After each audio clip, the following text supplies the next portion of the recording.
Terima kasih Tuhan, kuasa-Mu nyata. Haleluya. Kami naikkan syukur hanya bagi-Mu. Haleluya, haleluya. Engkau Bapa yang baik, Engkau sungguh baik. Engkau menopang hidup kami, Engkau memelihara. Engkau Bapa yang setia, Engkau penolong dalam kesesakan. Terima kasih.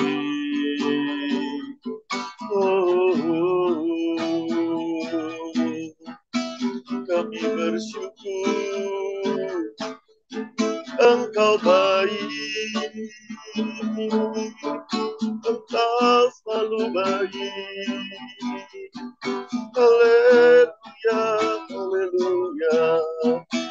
Shirala barala barala barala barala barala Masyandi. Persilakanlah untuk berdoa. Terima kasih Pak Gem. Saya akan mulai. Tuhan Yesus, kami mengucap syukur kepada Engkau karena hari ini kami dapat mengikuti pendalaman Alkitab untuk belajar mengenal Engkau lebih lagi. Hari ini topik hamba adalah bagaimana kami menggunakan bagian yang terkecil dalam tubuh kami adalah lidah, tetapi dapat melakukan hal-hal yang besar, entah itu untuk membangun, entah itu untuk menghancurkan. Tuhan Yesus, setelah kami mengikuti pendalaman Alkitab ini, biarlah Engkau menurunkan Roh Kudus-Mu untuk mengajar kami agar dapat mengendalikan lidah kami, agar kami dapat melihat hari-hari yang baik, agar kami dapat menggunakan lidah kami untuk membangun orang lain. Terima kasih Tuhan Yesus, dalam nama-Mu hamba berdoa. Amin. Oke, saudara, saya senang sekali bertemu dengan saudara hari ini. Shalom. Hari ini topiknya adalah topik yang sangat praktis, yaitu lidah adalah bagian yang terkecil, tetapi oke, saya akan mulai, saudara. Saudara, orang-orang Kristen yang Yakobus perhatikan rupanya mengalami masalah serius dengan lidah mereka. Di setiap bab Yakobus ada berbicara tentang lidah. Yakobus telah memperingatkan mereka untuk cepat mendengar, lambat berbicara, lambat marah. Yakobus 1 ayat 19. Dan di dalam Yakobus 2, orang percaya yang tidak mengekang lidahnya adalah orang-orang yang tidak religius. Kita harus berbicara dan bertindak seolah-olah kita sudah menghadapi Kristus dalam penghakiman di Yakobus 2. Saat Anda membaca perikop seperti Yakobus 4 nanti, saudara, Anda mendapat kesan bahwa persekutuan gereja di zaman itu banyak bermasalah dengan lidah. Ya, saudara, kekuatan perkataan adalah salah satu kekuatan yang terbesar yang diberikan Tuhan kepada kita.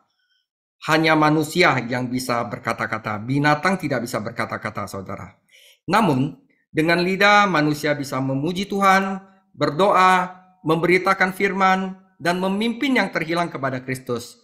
Benar-benar hak istimewa yang diberikan Tuhan kepada kita. Tetapi dengan lidah yang sama, dia bisa mengatakan kebohongan yang bisa merusak reputasi seseorang atau menghancurkan hati seseorang. Saudara, mari kita baca firman Tuhan terlebih dahulu di dalam Yakobus 3 ayat 1 sampai 12. Saudara-saudaraku, janganlah banyak orang di antara kamu mau menjadi guru. Sebab kita tahu bahwa sebagai guru, kita akan dihakimi menurut ukuran yang lebih berat. Sebab kita semua bersalah dalam banyak hal.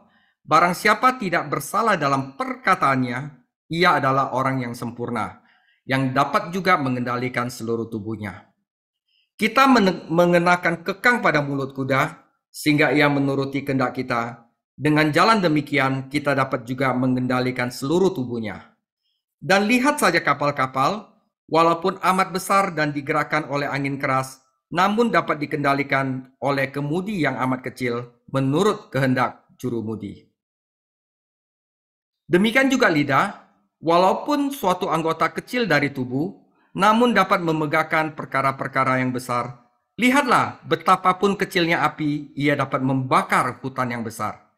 Lidah pun adalah api, ia merupakan suatu dunia kejahatan dan mengambil tempat di antara anggota-anggota tubuh kita sebagai sesuatu yang dapat menodai seluruh tubuh dan menyalakan roda kehidupan kita, sedang ia sendiri dinyalakan oleh api neraka. Semua jenis binatang liar, burung-burung, serta binatang-binatang menjalar dan binatang-binatang laut dapat dijinakkan dan telah dijinakkan oleh sifat manusia. Tetapi tidak seorang pun yang berkuasa menjinakkan lidah. Ia adalah sesuatu yang buas, yang tak terkuasai dan penuh racun yang mematikan. Dengan lidah kita memuji Tuhan, Bapa kita, dan dengan lidah kita mengutuk manusia yang diciptakan menurut rupa Allah. Dari mulut yang satu keluar berkat dan kutuk. Hal ini, saudara-saudaraku, tidak boleh demikian terjadi. Adakah sumber memancarkan air tawar dan air pahit dari mata air yang sama? Saudara-saudaraku, adakah pohon ara dapat menghasilkan buah zaitun dan adakah pohon anggur dapat menghasilkan buah ara? Demikian juga mata air asin tidak dapat mengeluarkan air tawar. Demikian firman Tuhan. Saudara, pertama-tama Yakobus memberikan nasihat tentang pelayanan mengajar, pelayanan guru, saudara. Jadi Yakobus memulai perikop ini melalui suatu peringatan tentang jabatan mengajar, yaitu guru. Guru atau dalam bahasa Yunani adalah didaskaloi, memainkan peranan penting dalam kehidupan gereja mula-mula.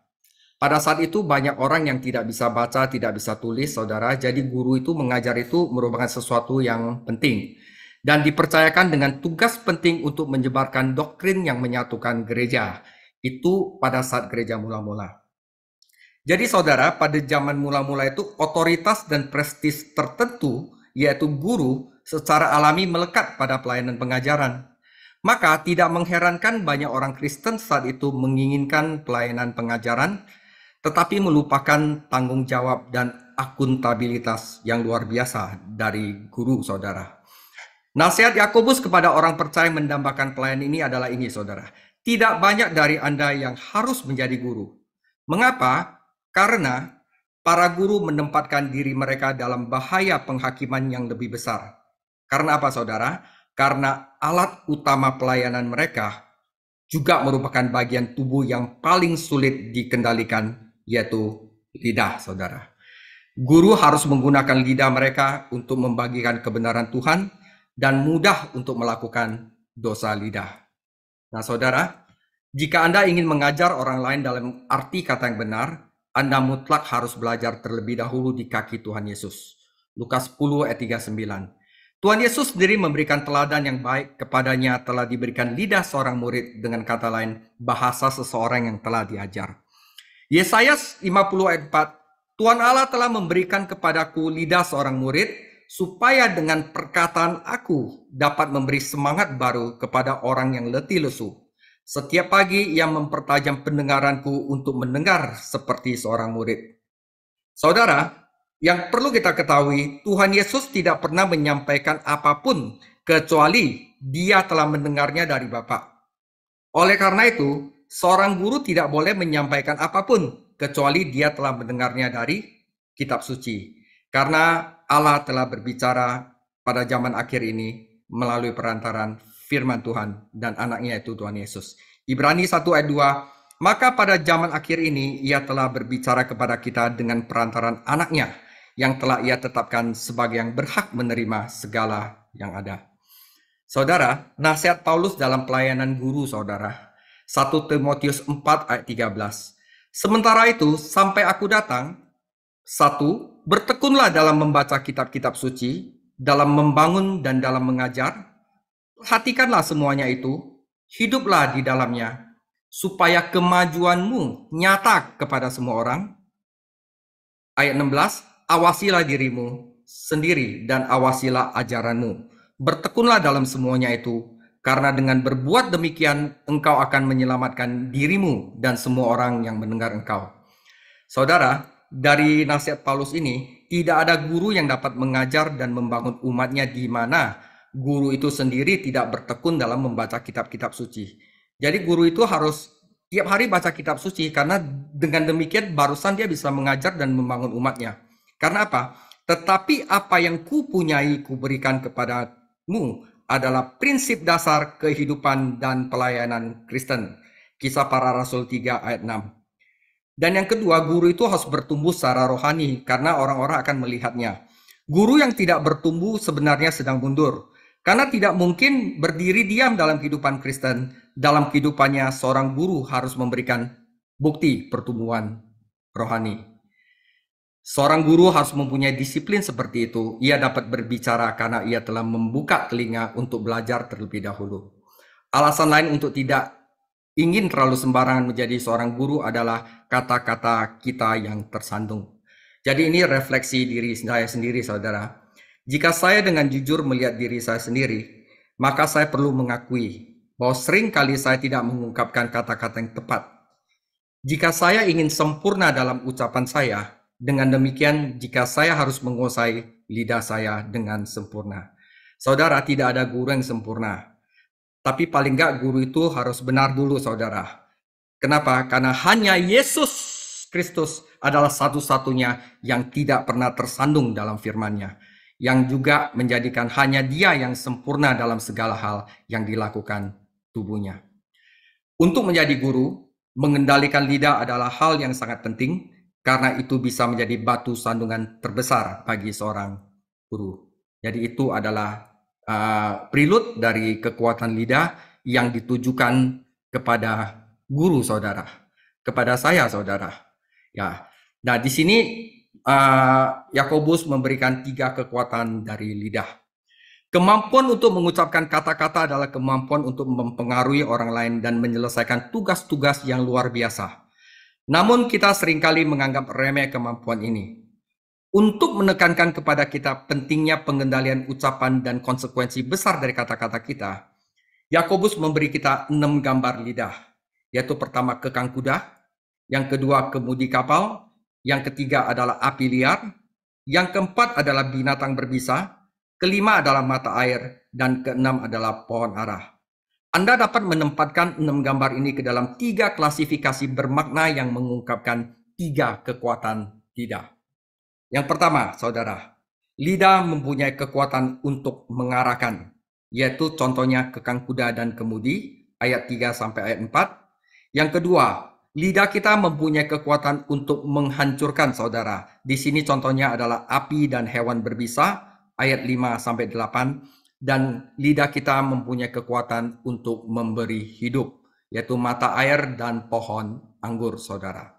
Nah, saudara, pertama saya akan memberikan bahas tentang lidah mempunyai kekuatan untuk mengarahkan, ayat 3 sampai ayat 4. Kita mengenakan kekang pada mulut kuda, sehingga ia menuruti kehendak kita. Dengan jalan demikian kita juga dapat mengendalikan seluruh tubuhnya.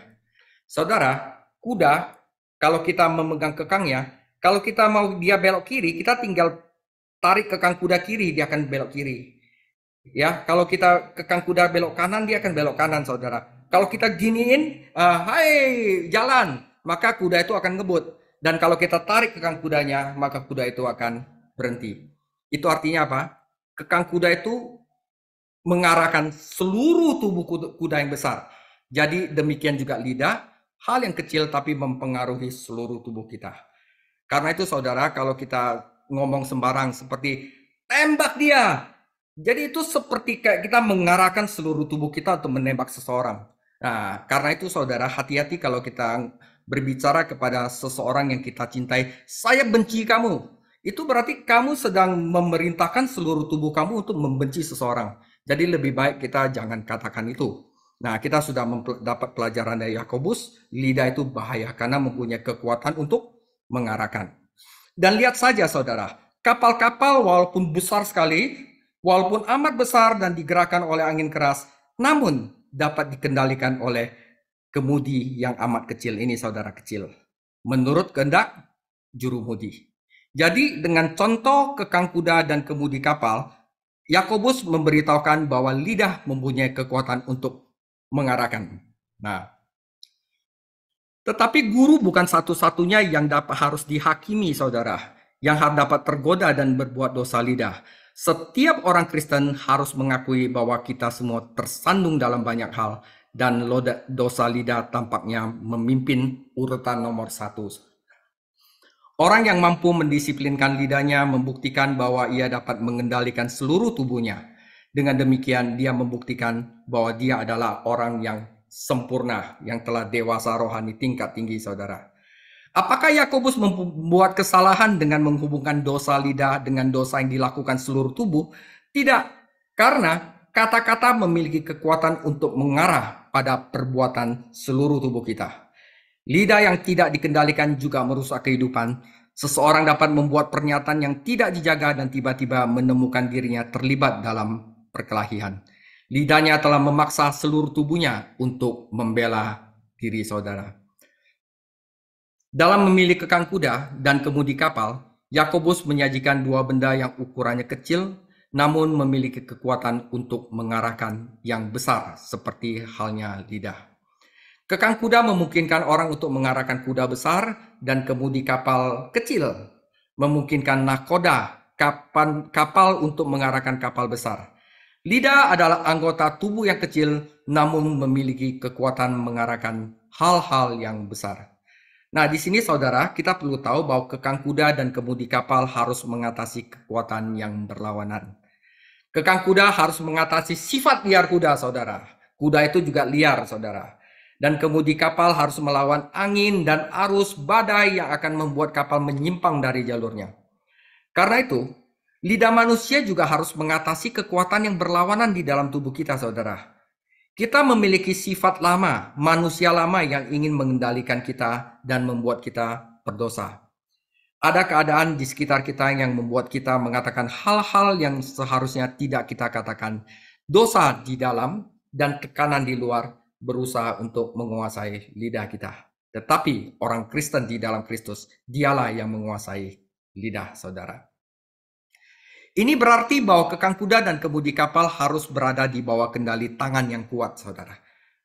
Penunggang kuda yang terlatih mampu menjaga kekuatan besar kudanya tetap terkendali. Nakoda yang berpengalaman dengan berani mengarahkan kapal melewati badai dengan mengarahkan kemudi kapal. Jadi saudara, lidah kita itu harus dikendalikan oleh tangan yang kuat juga. Ketika lidah kita dikendalikan oleh Yesus Kristus, maka kita tidak perlu takut untuk mengatakan hal yang salah atau bahkan mengatakan hal yang benar dengan cara yang salah. Hidup dan mati dikuasai lidah, Salomo memperingatkan dalam Amsal 18 ayat 21. Tidak heran Daud juga berdoa di Mazmur 141 ayat 3. Awasilah mulutku ya Tuhan, berjagalah pada pintu bibirku. Jangan condongkan hatiku kepada yang jahat untuk melakukan perbuatan-perbuatan yang fasik bersama-sama dengan orang-orang yang melakukan kejahatan. Dan jangan aku mengecap sedap-sedapan mereka. Daud tahu bahwa mulut itu berasal dari hati. Jadi kunci ucapan yang benar adalah hati yang benar. Hati yang telah diberikan oleh Roh Kudus, hati yang lunak, hati yang dapat menaati firman-firman Tuhan. Matius 12 ayat 34. Hai kamu keturunan ular buludak, bagaimana kamu dapat mengucapkan hal-hal yang baik sedangkan kamu sendiri jahat? Karena yang diucapkan mulut meluap dari hati. Saudara, jadi ketika Yesus Kristus adalah Tuhan atas hati kita, maka Yesus Kristus juga Tuhan atas lidah kita. Kekang kuda dan kemudi kapal memiliki kekuatan untuk mengarahkan, yang berarti mereka mempengaruhi kehidupan orang lain. Seekor kuda yang tidak terkendali atau kapal yang diombang-ambingkan badai dan tidak terkendali bisa berarti cedera atau kematian bagi orang di sekitarnya maupun penumpang kapal. Saudara, kata-kata yang kita ucapkan mempengaruhi kehidupan orang lain. Seorang hakim berkata, bersalah, vonis mati, vonis 1 tahun, atau tidak bersalah. Dan kata-kata itu mempengaruhi nasib si tahanan. Bahkan keluarganya, saudara. Di persidangan ada yang nangis, ya kan? Atau teman-temannya, saudara. Presiden Amerika Serikat berbicara berkata dan menandatangani beberapa surat dan bangsa langsung berperang. Nah, kata-kata itu mempunyai kekuatan untuk mengarahkan. Bahkan jawaban sederhana ya atau tidak dari bibir orang tua dapat sangat mempengaruhi arah hidup seorang anak. Jangan pernah meremehkan pengajaran yang Anda berikan melalui kata-kata yang Anda ucapkan atau yang Anda tidak ucapkan. Tuhan Yesus berbicara kepada seorang wanita di sumur Sikar dan hidupnya serta kehidupan desanya mengalami perubahan yang ajaib. Petrus berkhotbah pada hari Pentakosta dan 3.000 jiwa diselamatkan melalui iman kepada Yesus Kristus. Kisah Para Rasul 2. Alangkah baiknya bagi kita semua sering membaca kitab Amsal dan mencatat khususnya banyak referensi untuk berbicara. Jadi saya ada kasih referensi ini. Amsal 15 ayat 1. Jawaban yang lemah lembut meredakan kegeraman, tetapi perkataan yang pedas membangkitkan marah. Lidah orang bijak mengeluarkan pengetahuan, tetapi mulut orang bebal mencurahkan kebodohan. Amsal 12 ayat 22. Orang yang dusta bibirnya adalah kekejian bagi Tuhan, tetapi orang yang berlaku setia dikenannya. Amsal 10 ayat 19. Di dalam banyak bicara pasti ada pelanggaran, tetapi siapa yang menahan bibirnya berakal budi. Lidah orang benar seperti perak pilihan, tetapi pikiran orang fasik sedikit nilainya. Bibir orang benar menggembalakan banyak orang, tetapi orang bodoh mati karena kurang akal budi. Ya, lidah itu seperti kekang kuda dan kemudi kapal. Lidah yang pertama memiliki kekuatan untuk mengarahkan. Jadi betapa pentingnya lidah kita digunakan untuk mengarahkan orang-orang, umat-umat Tuhan ke jalan yang benar. Itu yang pertama, saudara. Yang kedua, lidah mempunyai kekuatan untuk menghancurkan. Contohnya adalah api dan binatang berbisa, saudara. Ya, saya bacakan firman-Nya lagi. Demikian juga lidah, walaupun suatu anggota kecil dari tubuh, namun dapat memegahkan perkara-perkara besar. Lihatlah, betapapun kecilnya api, ia dapat membakar hutan yang besar. Lidah pun adalah api. Ia merupakan suatu dunia kejahatan dan mengambil tempat di antara anggota-anggota tubuh kita sebagai sesuatu yang dapat menodai seluruh tubuh dan menyalakan roda kehidupan kita, sedang ia sendiri dinyalakan oleh api neraka. Sebuah jenis binatang liar, burung-burung, serta binatang-binatang menjalar dan binatang-binatang laut dapat dijinakkan dan telah dijinakkan oleh sifat manusia, tetapi tidak seorang pun yang berkuasa menjinakkan lidah. Ia adalah sesuatu yang buas, tak terkuasai, dan penuh racun yang mematikan. Jadi, lidah yang kedua mempunyai kekuatan untuk menghancurkan. Contohnya di sini adalah api dan binatang berbisa, saudara. Lidah kita bisa menyalakan api, saudara. Amsal 26 ayat 20. Bila kayu habis, padamlah api.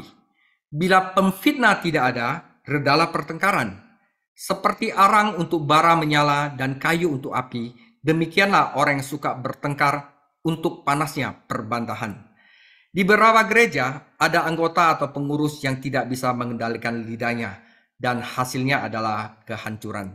Andaikan mereka pindah gereja, maka perhatikan bahwa keharmonisan dan kasih yang indah akan mengambil alih.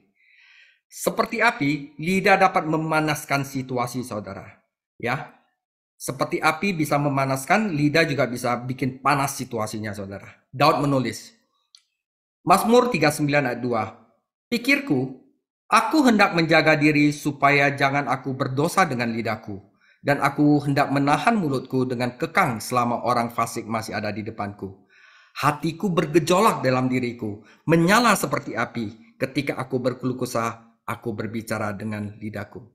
Saudara, pernahkah Anda mengalami pengalaman itu? Kita tidak mau memanaskan situasi, tetapi dengan gosip-gosip, dengan ucapan-ucapan, kita hatinya panas. Ya, saudara, pasti kita mengalami pengalaman seperti itu. Tetapi, kepala yang panas dan hati yang panas bisa menimbulkan kata-kata yang membara. Dan akhirnya nanti kita akan sesali, saudara. Daud pemarah dan dia harus mendapat pertolongan Tuhan untuk mengendalikannya. Tak heran Salomo menulis, Amsal 17 ayat 27, orang yang berpengetahuan menahan perkataannya, orang yang berpengertian berkepala dingin, saudara. Amsal 14 ayat 29, orang yang sabar besar pengertiannya, tetapi siapa cepat marah membesarkan kebodohan. Saudara, api tidak hanya mulai kecil dan tumbuh dan menciptakan panas, itu juga mencemarkan, saudara. Seorang yang mengalami kebakaran di rumahnya, asap dan api merusak lantai rumah, jendela, semuanya penuh dengan bau asap. Sehingga orang itu harus pindah sementara ke rumahnya untuk direnovasi ulang.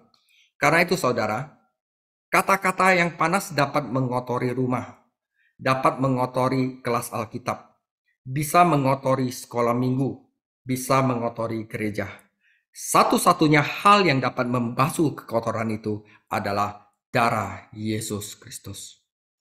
Api membakar dan melukai, lidah kita juga bisa membakar dan melukai. Salah satu duka yang harus ditanggung oleh Tuhan Yesus sendiri ketika dia ada di bumi adalah cara para musuhnya berbicara tentang dia. Nah, kita belajar bagaimana musuh-musuh Tuhan Yesus gosip tentang Yesus. Kita dengarkan. Kemudian anak manusia datang, ia makan dan minum dan mereka berkata, lihatlah, ia seorang pelahap dan peminum, sahabat pemungut cukai dan orang berdosa.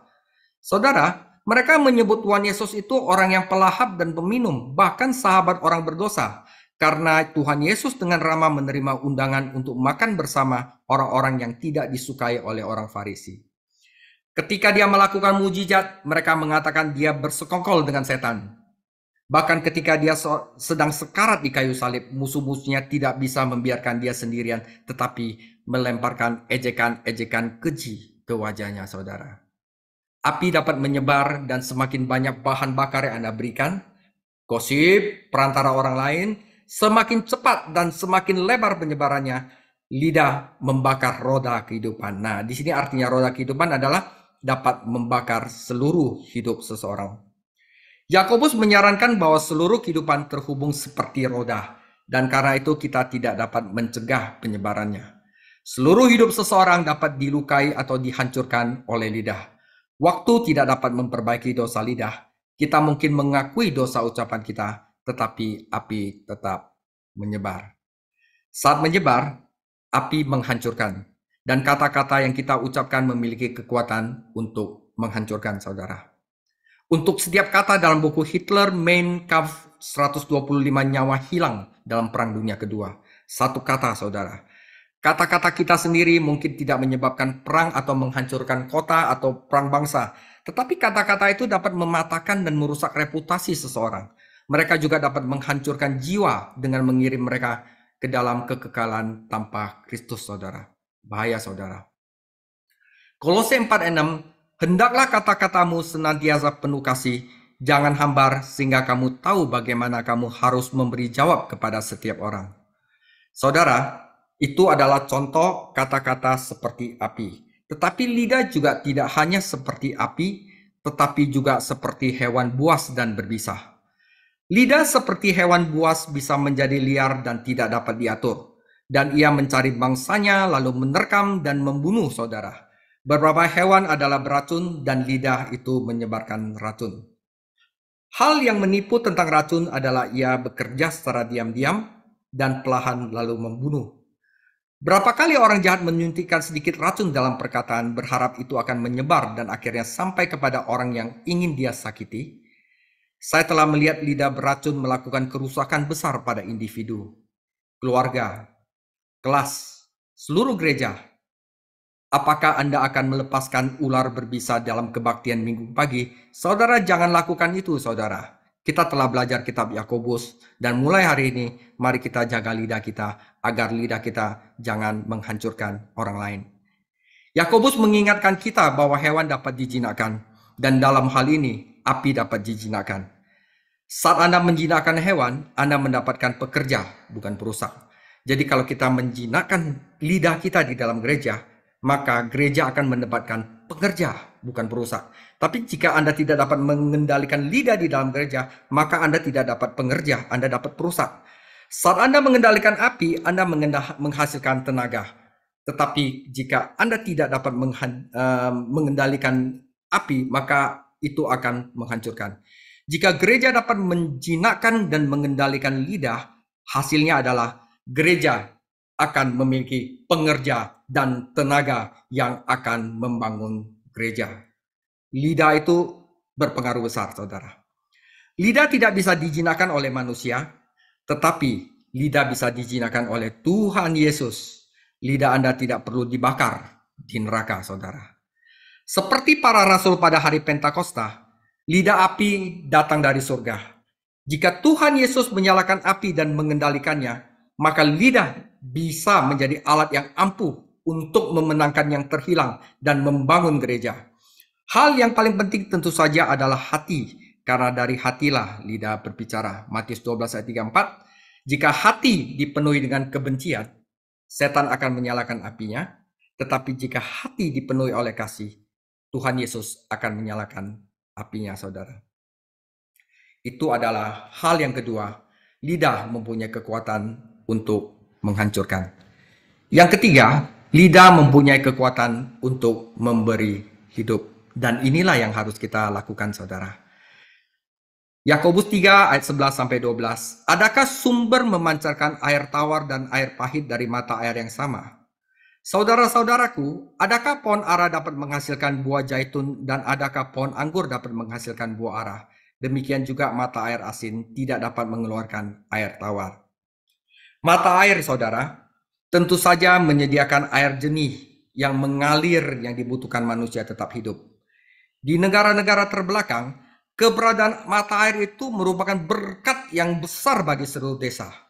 Air itu bukan hanya untuk minum. Manusia membutuhkan air tidak hanya untuk minum, tetapi untuk mencuci, memasak, bikin kopi, bercocok tanam, dan berbagai kegiatan lain yang sangat diperlukan untuk kehidupan. Karena itu, saudara, jika lidah kita seperti mata air, maka lidah kita akan membangun orang lain. Amsal 18 ayat 4, perkataan mulut orang seperti air yang dalam, tetapi sumber hikmat adalah seperti batang air yang mengalir. Amsal 10 ayat 11, mulut orang benar adalah sumber kehidupan, tetapi mulut orang fasik menyembunyikan kelaliman. Amsal 13 ayat 14, ajaran orang bijak adalah sumber kehidupan sehingga orang terhindar dari jerat-jerat maut. Ayat-ayat ini sejajar dengan apa yang dikatakan Yakobus dan menggarisbawahi pentingnya perkataan kita, saudara. Air memberi hidup, kata-kata kita juga memberi hidup. Ketika kita membungkuk di atas mata air untuk minum air jernih, kita memikirkan karunia berharga yang berupa kesegaran yang datang dengan meminumnya. Kita tidak bisa sehat tanpa air, saudara. Amsal 12 ayat 18, ada orang yang lancang mulutnya seperti tikaman pedang, tetapi lidah orang bijak akan mendatangkan kesembuhan. Doa Paulus dalam Roma 15 ayat 32, agar aku dengan bersukacita datang kepadamu oleh kehendak Allah, beroleh kesegaran bersama-sama dengan kamu, saudara. Saudara, air selain untuk menyehatkan, untuk berguna, untuk minum, air juga berfungsi untuk membersihkan.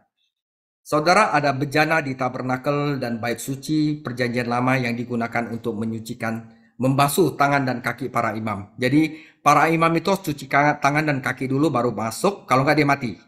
Firman Tuhan adalah air rohani yang mencucikan kita. Yohanes 15 ayat 3, kamu memang sudah bersih karena firman yang telah kukatakan kepadamu. Namun kata-kata kita kepada orang lain juga dapat membantu membersihkan dan menguduskan mereka.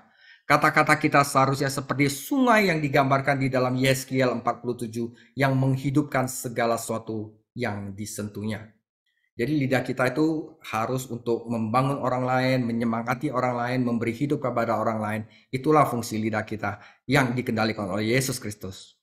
Nah, selain lidah digambarkan seperti air, lidah juga dapat memberkati seperti pohon anggur, saudara. Di negeri-negeri Alkitab, pohon anggur sangat penting bagi perekonomian. Mereka membantu menahan tanah, mereka memberikan keindahan dan keteduhan, mereka menghasilkan buah. Nah, kata-kata kita juga sama, dapat membantu melindungi, menyemangati saudara seiman kita yang lelah, dan dapat membantu memberi makan jiwa yang lapar akan firman Tuhan. Ya, Amsal 10 ayat 21. Bibir orang benar menggembalakan banyak orang, tetapi orang bodoh mati karena kurang akal budi. Yohanes 6 ayat 63, rohlah yang memberi hidup, daging sama sekali tidak berguna. Saudara, perkataan-perkataan yang kukatakan kepadamu adalah roh dan hidup. Perkataan-perkataan Tuhan Yesus memberi hidup, saudara. Saat kita membagikan firman Tuhan kepada orang lain, kita memberi mereka makan dan membangun mereka di sepanjang jalan. Nah, saudara, hal yang terpenting tentang pohon adalah sistem akarnya. Jika akarnya tidak masuk ke dalam, pohon itu tidak akan tumbuh dengan sehat. Jika kita berakar pada firman Tuhan, maka perkataan kita akan menjadi buah dari persekutuan kita dengan firman Tuhan. Kita akan menjadi seperti orang yang diberkati dalam Mazmur 1 dan menghasilkan buah pada waktunya. Salah satu alasan mengapa Tuhan Yesus dapat mengucapkan kata-kata yang tepat pada waktu yang tepat adalah karena dia bersekutu dengan Bapanya dan mendengar dari Bapanya setiap saat. Markus 1 ayat 35, pagi-pagi benar, waktu hari masih gelap, ia bangun dan pergi keluar, ia pergi ke tempat sunyi dan berdoa di sana. Jadi doa, baca firman itu dua-duanya itu esensial sekali, saudara. Saudara, jika Anda dan saya ingin memiliki lidah yang memberi hidup, saudara, jika Anda dan saya ingin memiliki lidah yang memberi hidup, maka kita harus bertemu dengan Tuhan Yesus setiap hari dan belajar dari Dia. Kita harus menggali akar rohani kita jauh ke dalam firman-Nya. Itu penting, saudara. Kita harus berdoa juga dan merenungkan firman-Nya dan mengizinkan Roh Kudus yang di dalam hati kita memenuhi hati kita dengan kasih dan kebenaran Allah. Tetapi Yakobus mengeluarkan peringatan. Mata air tidak bisa menghasilkan dua jenis air, dan batang pohon tidak bisa menghasilkan dua jenis buah yang berbeda. Jadi kita berharap mata air mengalir dengan air manis setiap saat, dan kita berharap pohon ara menghasilkan pohon ara, dan pohon zaitun menghasilkan pohon zaitun. Alam akan mereproduksi menurut jenisnya. Jadi saudara, ini maksudnya jika lidah kita tidak konsisten, kadang kita keluar berkat, tapi kadang-kadang kita keluar kutuk, berarti ada sesuatu yang sangat salah dengan hati kita. Ketika Petrus keluar dari persekutuan dengan Kristus, dia mengucapkan 3 kali penyangkalan kepada Kristus, tetapi dia keluar dengan menangis dengan sedih-sedihnya, serta mengakui dosa-dosanya. Lidah yang memberkati Bapa dan kemudian berbalik dan mengutuk manusia yang diciptakan menurut gambar Allah sangat membutuhkan obat spiritual, saudara. Berarti lidahnya, hatinya masih belum beres, saudara. Kalau lidah kita satu hal memberkati Bapa tapi juga kita mengutuk manusia, berarti hatinya itu belum beres, saudara. Betapa mudahnya memimpin pujian selama kebaktian, saudara. CWL, kita pimpin pujian. Lalu setelah kebaktian masuk ke dalam mobil berdebat keluarga, bertengkar sepanjang perjalanan pulang. Saudara-saudaraku, hal ini tidak seharusnya terjadi. Masalahnya tentu saja bukanlah lidahnya, tetapi itu adalah hati, saudara.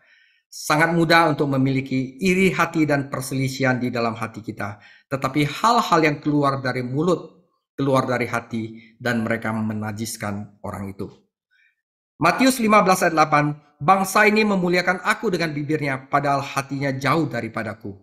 Amsal 4 ayat 23, jagalah hatimu dengan segala kewaspadaan, karena dari situlah terpancar kehidupan.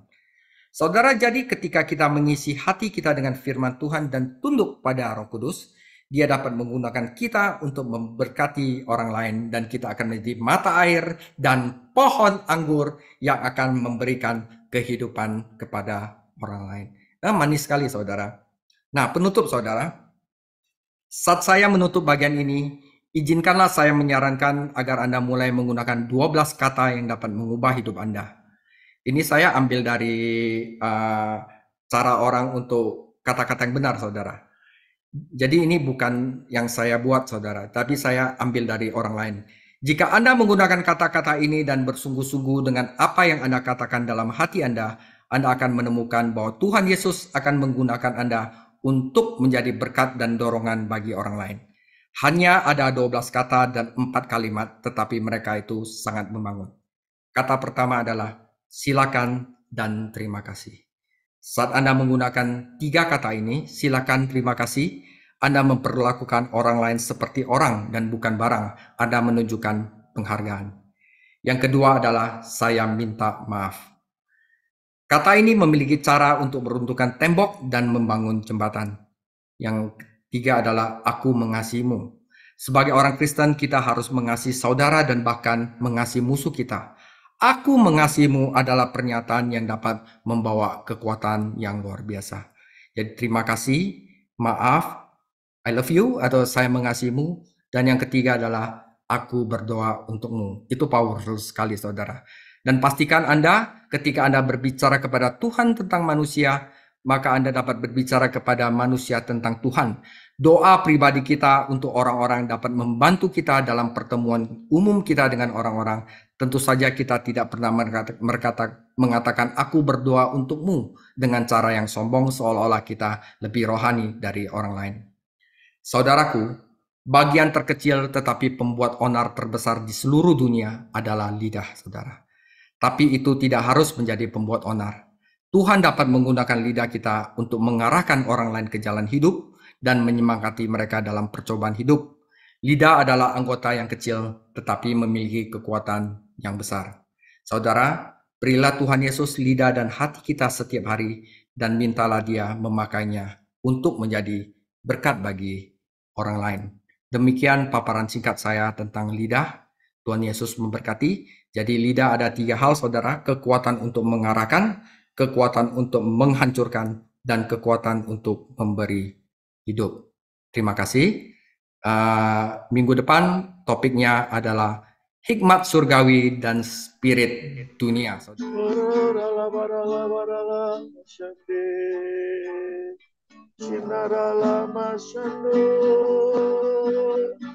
Haleluya. Bapak, terima kasih kalau malam hari ini kami boleh belajar bersama-sama tentang untuk menjaga lidah. Terima kasih. Biar kami bisa menguasai lidah kami. Karena barang siapa bisa menguasai lidah, dia menguasai hidupnya. Dia lebih daripada pahlawan. Terima kasih, biar setiap kami malam hari ini belajar menguasai lidah, menguasai perkataan kami. Biar apa yang keluar dari mulut kami adalah hanya ucapan syukur, hanya hal-hal yang baik, hal-hal yang positif, yang akan mengubah hidup kami, yang akan menyembuhkan, yang akan memberkati hidup kami, yang akan mendatangkan kemenangan dalam hidup kami. Terima kasih Tuhan, terima kasih. Berkat-Mu turun atas setiap kami. Tuhan, lawat, berkat-Mu turun, Kau memberkati setiap kami. Dengan kesehatan, kekuatan, pintu-pintu mukjizat terbuka, pintu-pintu berkat terbuka dalam nama Yesus. Terima kasih Tuhan. Juga kami berdoa untuk Lause, kami memberkati Lause dengan berkat yang terbaik. Tuhan, pakai hamba-Mu ini dengan dahsyat dan luar biasa. Kau memberkati keluarganya, Kau memberkati pekerjaannya, Kau memberkati pelayanan hamba-Mu ini. Terima kasih Tuhan, biar Pastor David Chang boleh menggenapi rencana-Mu dalam kehidupannya. Terima kasih. Dan kalau sebentar kami mengakhiri kelas Bible Study kami malam hari ini, mari Engkau curahkan berkat-Mu atas setiap kami. Mari Bapak, Ibu, Saudara yang kasih Tuhan, angkat kedua tangan-Mu depan Tuhan. Kekasih Kristus, kita akhiri kelas kita malam hari ini. Terimalah berkat yang berlimpah-limpah, kemenangan demi kemenangan dari Allah Bapa kita di surga, anugerah yang sempurna di dalam anaknya Tuhan Yesus Kristus, dan persekutuan yang erat oleh Roh Kudus menyertai-Mu dari saat ini sampai Maranatha. Mari kita semua yang dikasihi dan diberkati oleh Tuhan Yesus Kristus, kita katakan, amin. Tuhan Yesus memberkati, selamat malam.